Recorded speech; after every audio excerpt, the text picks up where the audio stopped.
Congratulations to all of you. आप लोगों ने आजादी के बाद ये पहला मुहिम खुद के बलबूते पे चलाया है और इसको सक्सेसफुल बनाया है।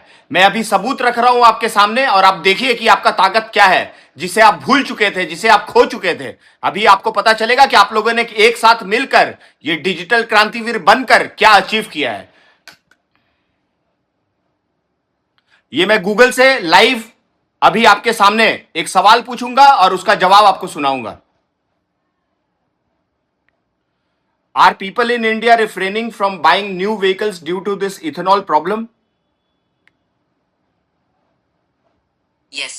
A recent survey shows that because of the new ethanol fuel policy, about 43% of people in India who are considering buying a new vehicle are thinking about postponing their purchase due to concerns about fuel compatibility and potential damage. अब भरोसा हुआ आपको सभी ने मिलकर एक साथ क्या अचीव किया है। इस लड़ाई में कोई पॉलिटिकल पार्टी का सपोर्ट हमें नहीं था। इस लड़ाई में, इस मुहिम में कोई भी नेता, अभिनेता या कोई भी प्रसिद्ध व्यक्ति नहीं था। यह लड़ाई थी आम जनता की, आम इंसान की, हमारी और आपकी। और हम लोगों ने एक साथ मिलकर देखिए ये क्या हासिल किया है। अभी ये मुहिम को स्टार्ट हुए अराउंड 7 डेज हुआ है। Within 7 days 43% of the people they have either cancelled their booking और they have delayed their purchase. लोग अब गाड़ियों के शोरूम्स में जाकर गाड़ियां नहीं खरीद रहे हैं।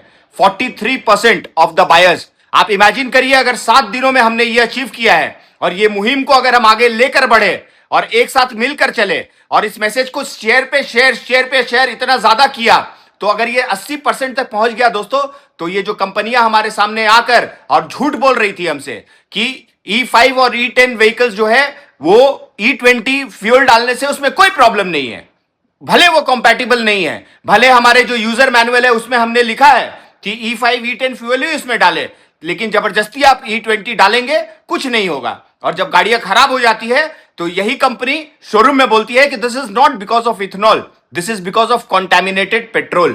तो are we manufacturing the contaminated petrol? The petroleum minister must take the responsibility and resign. अगर उनके रहते हुए ये कॉन्टैमिनेटेड पेट्रोल अवेलेबल है और धड़ल्ले से बिक रही है और हमारी गाड़ियां खराब हो रही है, तो इसकी जिम्मेदारी कौन लेगा?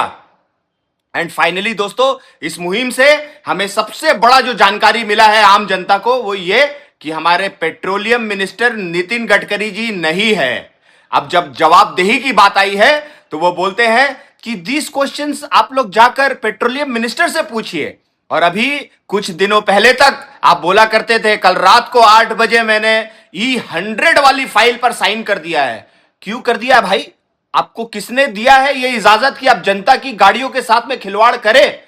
Are we animals? आप क्या एक्सपेरिमेंट कर रहे हैं हमारे साथ? आपकी ARAI की जो रिपोर्ट है उसको आपने पब्लिक नहीं किया, बोलते हैं वो कॉन्फिडेंशियल है।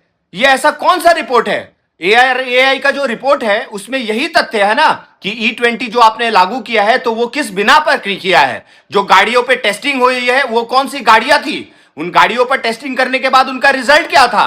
लेकिन आपको पता है कि ये आपने गलत किया है और ये बात जनता के सामने आ जाएगी, इसलिए आपने उस रिपोर्ट को सार्वजनिक नहीं किया है।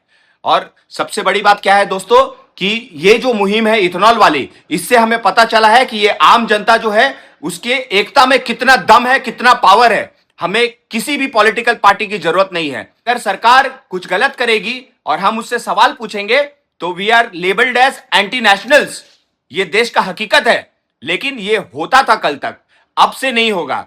और दोस्तों, ये जो हमारा मुहिम है इस पेज से हमने स्टार्ट किया था और मेरा जो मकसद है वो बहुत बड़ा है। मैं चाहता हूं कि इस देश की जो जनता है, जो सो चुकी थी, जो अपने आप को समझती थी कि हम कुछ नहीं कर सकते हैं, मुझे याद दिलाना है कि उनकी ताकत क्या है।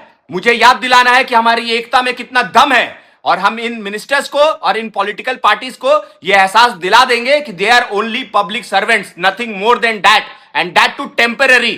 5 साल के बाद वो रहेंगे या नहीं, इसका फैसला भी हम करेंगे। जय हिंद दोस्तों।